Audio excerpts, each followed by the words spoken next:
falo cinema, qual é a primeira coisa que vem à sua cabeça? Aposto que mais ou menos naquela linha de produção, não é? Roteirizar, lançar, montar e lançar o filme. Mas e depois que o filme é feito? O que acontece? Você já parou para pensar nisso? Como fazer com que o filme resista ao longo do tempo? Como fazer com que ele chegue para as próximas gerações? Meu nome é Lívia Raquel e está no ar mais um Claquéticos, do seu videocast favorito de cinema do Cine Vila Rica, em parceria com a rádio e a TV UFOP.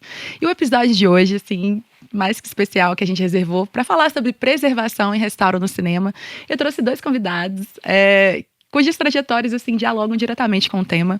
Adriano Medeiros, né, professor do curso de jornalismo da UFOP, cineasta, inclusive, aí, vou deixar você mesmo, assim, falar o que está por vir. E Kathleen Loureiro, né, técnica em conservação e restauro, historiadora pela UFO. Eu adoro falar UFO, eu já falei isso com ela, porque me lembra UFO, ET, OVNIs. E documentalista aqui na TV UFOP, né, minha parceira aqui no trabalho também, do Centro de Documentação, né, CEDOC da TV UFOP. E, gente, eu acho que, assim, pra gente começar mesmo, falar do conceito propriamente dito, eu acho que diferenciar, eu mesmo confesso essa dificuldade em diferenciar a preservação do restauro no cinema. Tudo bem? Você começa, minha parceira? Posso começar um pouquinho. Eu acho que quando a gente tá falando sobre preservação e restauro, realmente, para quem não tá muito no meio, são dois conceitos que podem ser parecidos, né? Iguais. Uhum.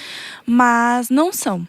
Eles estão no mesmo universo, mas não são a mesma coisa. Quando a gente fala de restauro, né, restauro de audiovisual, a gente está falando de uma ação, de várias atividades feitas por profissionais qualificados diretamente no produto audiovisual, né, seja um filme, uma bitola, enfim, ou qualquer outro arquivo, qualquer outro documento correlacionado à produção audiovisual. Por exemplo, vários museus, né, de cinema no Brasil têm uma parte que se dedicam à exposição de câmeras antigas, de microfones antigos. Então, um restaurador desses tipos de suporte, ele vai restaurar diretamente o suporte. Tratar literalmente o objeto e mitigar o processo de degradação que está acontecendo ali. A preservação, ela é o que a gente pode falar um pouco de uma cebola. Ela tem várias camadas. A preservação são várias camadas. O restauro está dentro da preservação. Mas ela é uma das últimas camadas, porque eu acho que a ideia de todo preservacionista audiovisual é que não se precise restaurar um bem, mas que a gente sempre preserve, sempre tenha uma conservação preventiva. Então a preservação, ela atua nas políticas públicas, em como guardar os objetos, nas políticas públicas de financiamento para contratação de trabalhadores qualificados, inclusive trabalhadores não só que fazem o restauro, mas também as pessoas que trabalham em serviços gerais dentro do acervo, saber como limpar o acervo, os espaços do ambiente comum, né? A própria segurança. Eu falo isso porque não é de um acervo audiovisual só, mas o Arquivo Público Nacional lá do Rio de Janeiro estava sofrendo com uma invasão de gatos. E aí, os seguranças, né, as pessoas que trabalhavam nos serviços gerais, deixavam os gatos entrar. Porque, claro, nós gostamos de gatos. Nós amamos gatos e queremos eles sempre seguros, enfim, brincando, etc. Mas gatos dentro de um acervo não é o adequado. Então, voltar políticas públicas, políticas institucionais, pensando não só no material em si, no produto, mas tudo que vai abranger o produto. Onde a gente vai armazenar, como é que vai armazenar, políticas de segurança, se acontece algum incêndio, alguma inundação, que é o que aconteceu, por exemplo, no Rio Grande do Sul, no ano passado. Vários arquivos audiovisuais sofreram com a inundação, né, das chuvas, etc., infelizmente. E a preservação está nesse espaço de cebolinha, várias camadas atuando para preservar o objeto. E o restauro, ele atua diretamente no objeto. É uma interferência no objeto. E eu falo que normalmente preservacionistas não gostam, né? A gente não gosta de chegar no restauro, porque, querendo ou não, é uma intervenção forte no objeto. É uma intervenção que pode dar errado, que pode perder coisas, enfim. E principalmente quando a gente fala de filmes de película maleável, fitas magnéticas, se elas chegam num processo de necessidade de restauro, é porque elas já perderam coisas. E, por exemplo, a imagem não se recupera. A gente não consegue recuperar uma imagem de uma emulsão, né, da gelatina do filme, que se perdeu, não se recupera. Então, a conservação preventiva, a preservação, ela é a primeira coisa que nós queremos que exista, para depois ir para o restauro. Não, é muito interessante o que você falou, que eu acho que em todos os episódios do Claquéticos até então, a gente sempre volta a esse ponto que o audiovisual é muito coletivo, né? Sim. Então, assim, não é só... às vezes eu te vejo aqui na TV, né, com um óculosinho, com a máscara, mas não é só aquela pessoa, tem muito mais. Exatamente. Tem outras camadas além disso, né? Sim. Sim, eu acho que é importante a gente refletir que boa parte da história do cinema e do audiovisual brasileiro, a preservação foi relegada, Sim. foi deixada de lado, né? Se a gente pensar especialmente nas primeiras décadas do século anterior, isso praticamente não acontecia ou acontecia em acervos muito direcionados, né? Houve inúmeras manifestações, tanto por parte do poder público quanto por iniciativas de realizadores e produtores, até que se enganjasse um grande movimento para que se entendesse a importância, né, de se preservar. Num segundo momento, havia o entendimento de preservação como duplicar material, ou seja, eu vou reguardar ou salvaguardar o meu objeto principal, no caso, o meu contexto, eu gosto muito de trabalhar como obra, né, ou documento audiovisual, se assim o for, mas eu gosto muito da terminologia obra, né? Obra é algo vivo, orgânico. Então, em alguma medida, a ideia inicial era se manter quase intacta ou com a menor interferência possível aquela obra e ter uma duplicata dela. E aí depois se começou a entender que isso era muito pouco dentro de um processo imenso, porque esse processo precisa levar em consideração as condições nas quais você vai armazenar, o suporte no qual você vai armazenar, a temperatura na qual você vai armazenar, o tipo de contato que você pode ou não ter com determinado material. Se a gente estiver falando de nitrato, por exemplo, é um tipo de contato. Se a gente estiver falando de uma fita VHS mini DV, é um outro. Se a gente estiver falando agora do digital, que às vezes está a princípio nas nuvens ou está em outros suportes físicos, é um outro completamente diferente. E aí é importante, né, verificar que, numa determinada medida, nós evoluímos, que começamos a entender que esse processo inteiro é um processo que envolve uma série de ações e uma série de profissionais diretamente ligados a isso. São profissionais não só qualificados, mas também apaixonados pelo que fazem, né? Precisa ter uma certa abnegação de muita coisa para você se dedicar a um material que muitas das vezes está em deterioração, já passou muito do tempo do que deveria ter sido feito para preservar, mas sempre que a gente consegue, a gente vai buscar, primeiro, entender o que é esse material, e aí tem uma perspectiva muito voltada, né, para decodificar o material, para analisar, para escrever sobre, para contextualizar documentos nos quais outras gerações também possam usufruir dele, para além da própria obra em si, e por um outro lado, onde nós vamos colocar.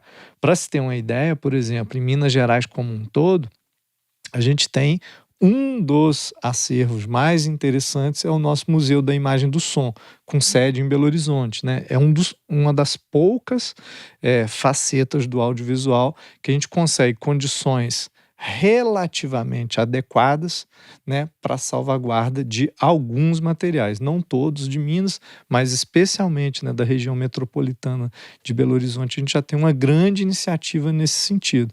Era o nosso anterior centro de documentação audiovisual e agora se transformou no MIS nos últimos anos, né? E vocês você falou, né, agora, Adriano, de órgãos e tudo mais. Pode fazer uma pergunta boba, não sei se é boba, mas quem que decide quem vai restaurar as coisas, assim? Preservar, eu acho que chega mais nos meus olhos, assim, mas quem decide o que vai ser restaurado ou não, sabe? Passa por qual curadoria, assim?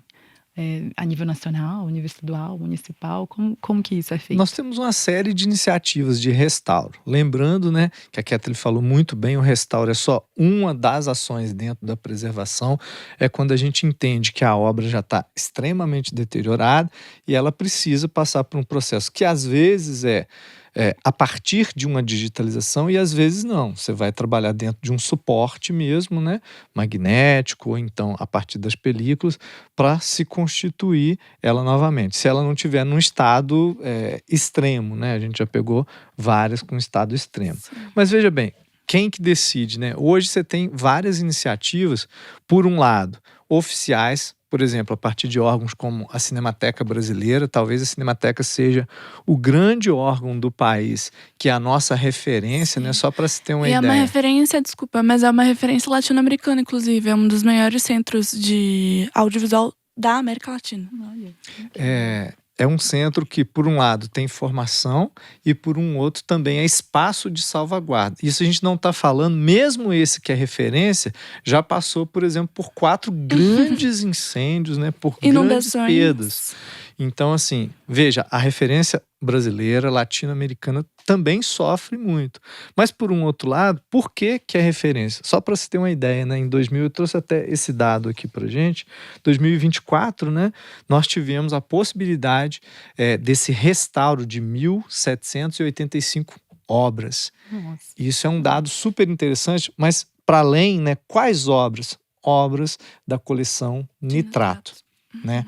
Essa coleção Nitrato, só para se ter uma ideia, é a coleção que a gente tem uma maior dificuldade na lida, no tato com ela, porque é um composto absolutamente inflamável, né? A depender das condições de temperatura, a partir de 40 graus, ele pode ter autocombustão.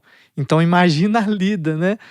Com esse tipo de material. Não é simples esse tipo de restauro, é dificílimo, e a gente tem uma instituição, não só ela, né? Mas aqui a gente está falando como exemplo, a Cinemateca como uma grande referência latino-americana que teve a oportunidade, dentro de um projeto nacional, de identificar um acervo e, a partir desse acervo, olhar quais filmes nós vamos trabalhar. Entre eles, eu acho que vale a pena ressaltar, né? Nós tivemos talvez a primeira obra do Silvino Santos, né? Que foi o longa Amazonas. Então, um cineasta já reconhecido dentro do seu tempo, e aí, de alguma maneira, o restauro, etapa da preservação, nos deu a oportunidade de conhecer uma obra que até então dificilmente nós conseguiríamos acessar.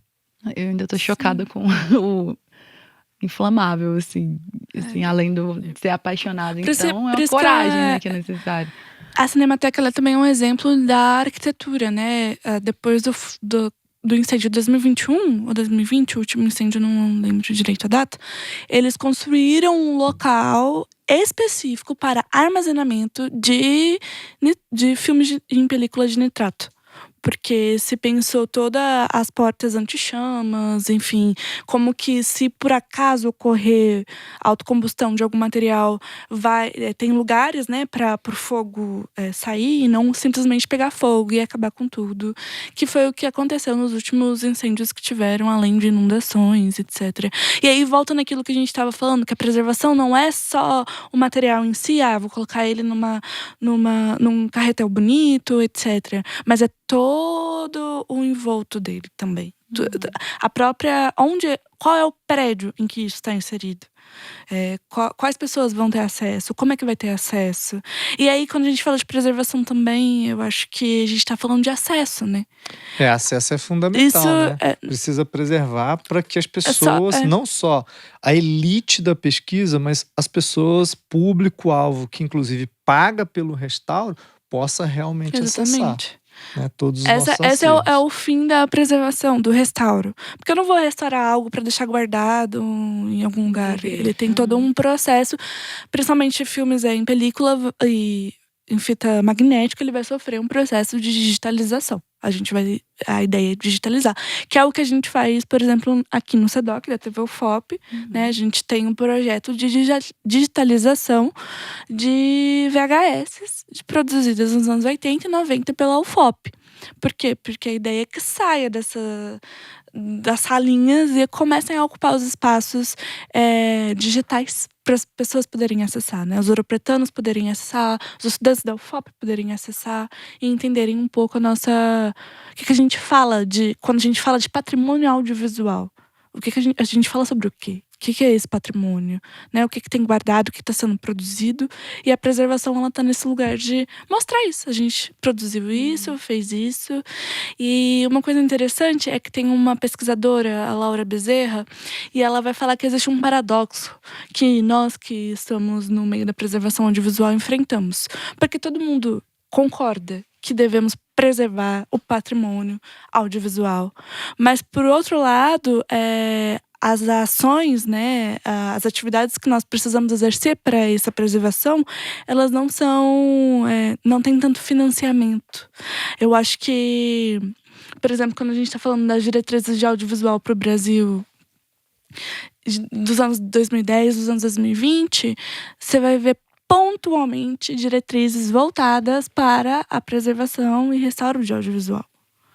Se fala muito em produzir, se fala muito da importância do audiovisual, mas se fala muito pouco desse lugar da preservação. E como o professor Adriano falou, no Brasil, né, é novo esse lugar de preservar o audiovisual. É uma guinada dos anos 2000. Mesmo assim, a referência. Isso Exatamente. É incrível, né? E isso é importante a gente estar falando isso em Ouro Preto, porque aqui tem a Mostra de Cinema de Ouro Preto, o Cine-OP, que tem desde da sua primeira edição, o encontro de arquivos de audiovisual, que vai falar sobre como preservar com poucos recursos. Então é até interessante quando a gente se junta com os nossos pares, porque a gente vê que tá todo mundo meio que na pindaíba. Mas e aí é aquilo que você falou, todo mundo ama também isso. Todo mundo coloca um pouco de gosto naquilo que tá fazendo para lutar pela preservação audiovisual. É importante, Lívia, frisar, né, que esse ano a Mostra Cine-OP vai fazer 20 anos de estrada e ela já nasceu com esse conceito ligado diretamente à preservação. Então é talvez das maiores iniciativas no Brasil de aglomerar pesquisadores da área, profissionais da área, para unir forças. E foi exatamente por iniciativas como essa que a gente conseguiu galgar dentro de outros universos, aí eu estou falando de Ministério da Cultura e de vários editais, espaços onde anteriormente eram dedicados basicamente às etapas voltadas à criação. Boa parte dos realizadores querem criar. Alguns já entendem que é preciso criar, exibir e preservar os seus respectivos materiais. E aí a Cine-OP faz com que a gente tenha um respiro a cada ano para repensarmos juntos, né? Eu só queria complementar uma questão que chamou a sua atenção lá atrás sobre as películas de nitrato e esse seu potencial inflamável, né? Quando eu estava fazendo o meu mestrado na Federal Fluminense, eu tive a oportunidade de trabalhar com um acervo de uma produtora chamada Carriço Filme. A Carriço Filme é da cidade de Juiz de Fora e boa parte do seu material foi feito exatamente com isso. E a prefeitura da cidade recebeu como doação após a morte do realizador e ela colocou numa salinha. Só que aos poucos, né, esse material foi deteriorando e houve um determinado momento histórico no qual foi praticamente a implosão do Museu Mariano Procópio, que era o subsolo onde o material estava sendo guardado. E, infelizmente, nesse caso específico, nós até publicamos essa obra pensando, né, todo esse acervo. Essa obra, infelizmente, naquele momento histórico, foi colocada no Rio Paraibuna, assim. Um acervo de centenas de documentários e cinejornais que se perdeu, que não foi preservado como essa mesa que a gente está discutindo. Então, é importante porque a gente tem inúmeras referências, mas ali atrás, há décadas atrás, isso acontecia. E muito, né? E muito. Eu acho interessante também pensar que dentro até da própria restauro, de conservação e restauro, o restauro de audiovisual é algo muito novo, assim. Tem alguns centros específicos espalhados pelo mundo que vai estudar a restauração de películas, por exemplo, mas é algo muito novo. E eu acho que é algo também que vem muito dos próprios realizadores lá no século XX, de falar, esse que é de nitrato, ele corre mais riscos, então vamos começar a utilizar um outro material. E aí, os primeiros, eu Eu lembro que eu li um livro, que eu não lembro o nome, porque eu tenho esse problema pequeno de memória. Mas que ele fala que os primeiros preservacionistas de audiovisual são os próprios realizadores, que não queriam perder a sua obra, né? Não queriam perder, e aí eles fazem as cópias, né? Como a gente já disse, e eles davam um jeito de armazenar, e ficou armazenado há um tempo. E aí, eu acho que, por exemplo, no século XX, desses realizadores que armazenaram seus projetos, eles deram pra gente, no final do século XX, nos anos 80, até os dias de hoje, a possibilidade de rever esses filmes. Né? Essa luta por querer guardar sua própria obra deu a possibilidade da gente conseguir assistir ela hoje. Então, por exemplo, não só dos realizadores, mas... E aí entra naquelas camadas da preservação. A própria crítica do cinema tá ligada à preservação do cinema. Porque um exemplo é o filme Metrópolis, que ele foi lançado em 1927, na Alemanha. E ele sofreu vários... foi feito em bitolas, né? Metros de bitolas, filmes, metros.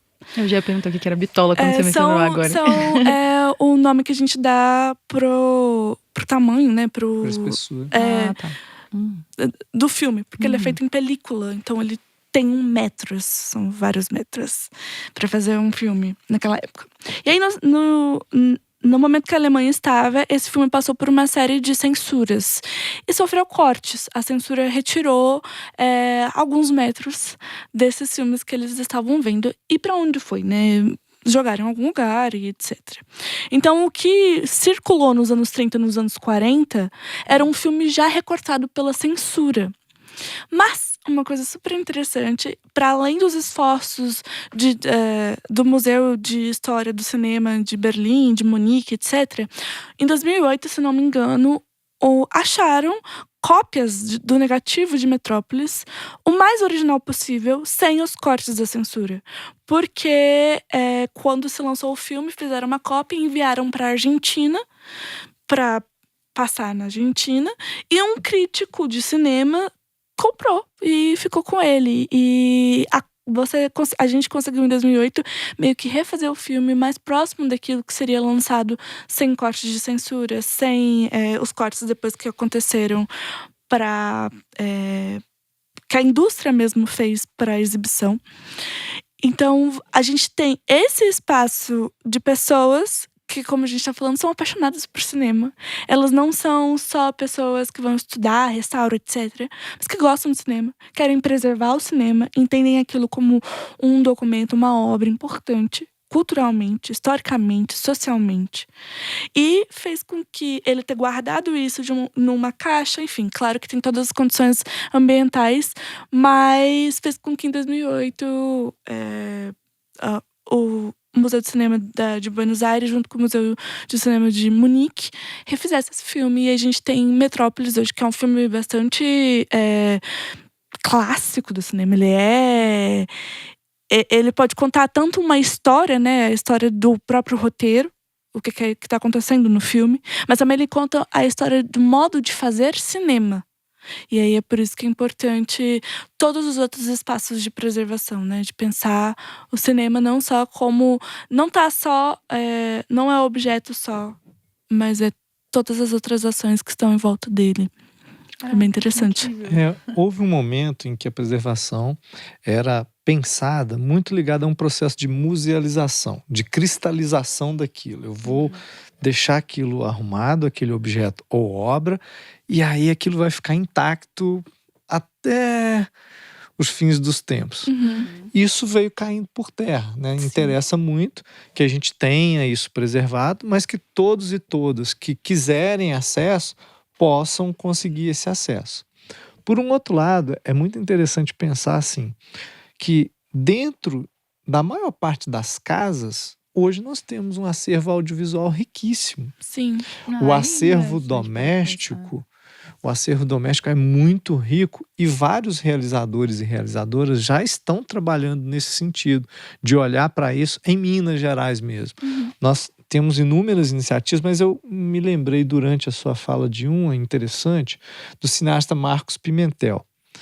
O Marquinhos, em 2013, 2003, se eu não estou enganado, 2003 fez um filme documentário todo baseado, o nome é Cemitério da Memória, todo baseado exatamente nesse tipo de recorte de uma memória audiovisual, a princípio doméstica, mas que, por um outro lado, fazia um registro sociocultural de todo o universo de Minas Gerais.